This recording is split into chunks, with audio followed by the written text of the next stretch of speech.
The meaning and impact of issued for acceleration purposes on NIB holders. In recent years, the Indonesian government has made a strong push to attract more investment and speed up economic growth.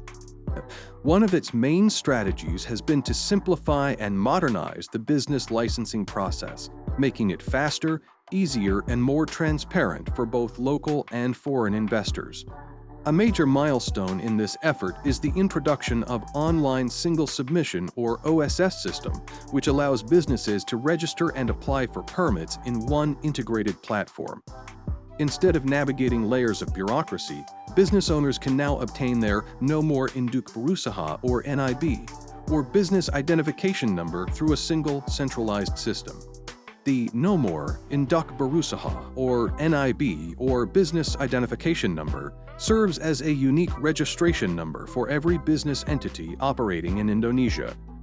Issued through the OSS platform, the NIB functions not only as proof of business registration, but also as a prerequisite for obtaining other relevant business licenses, permits, and facilities. When reviewing the attached licensing documents generated by the OSS system, some NIB holders may notice the phrase, Terbit dalam rangka percepatan, translated, issued for acceleration purposes. This phrase is not decorative.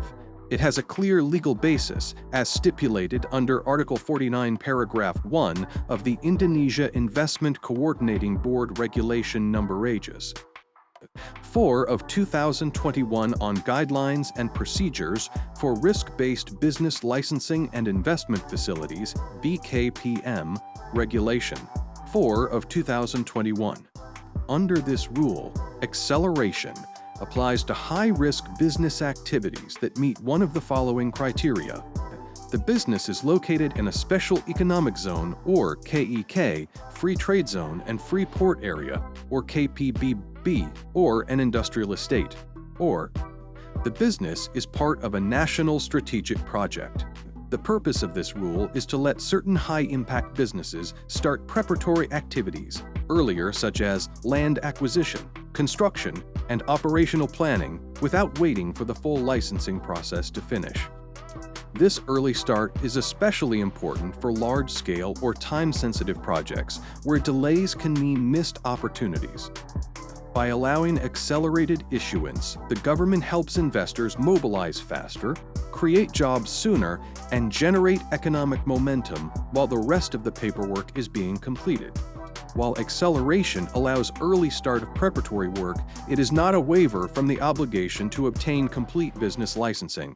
Under BKPM Regulation 4 of 2021, the following rules apply.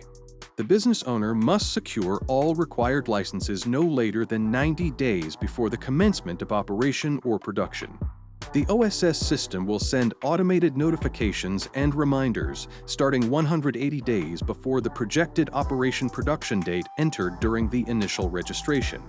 This system is designed to give investors ample time to complete compliance requirements before commercial operations begin.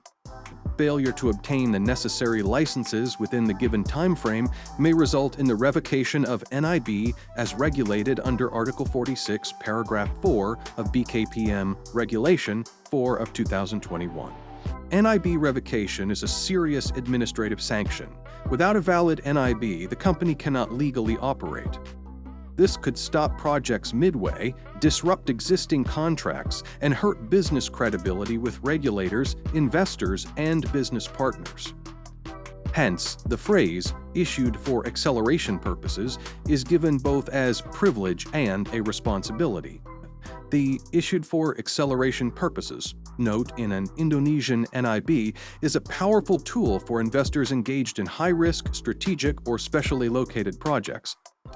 It allows businesses to hit the ground running, preparing sites, building infrastructure, and organizing resources while licensing catches up. However, this privilege comes with strict compliance deadlines. Business owners must plan licensing processes in parallel with preparatory work to avoid NIB revocation and operational delays. In essence, while the acceleration scheme represents Indonesia's commitment to speeding up investment realization, it also places the responsibility on businesses to ensure all legal and licensing obligations are met on time.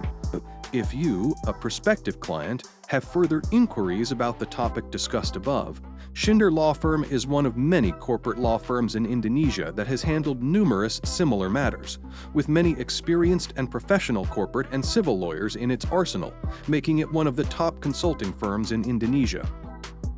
Feel free to contact us at info@schinderlawfirm.com for further consultation.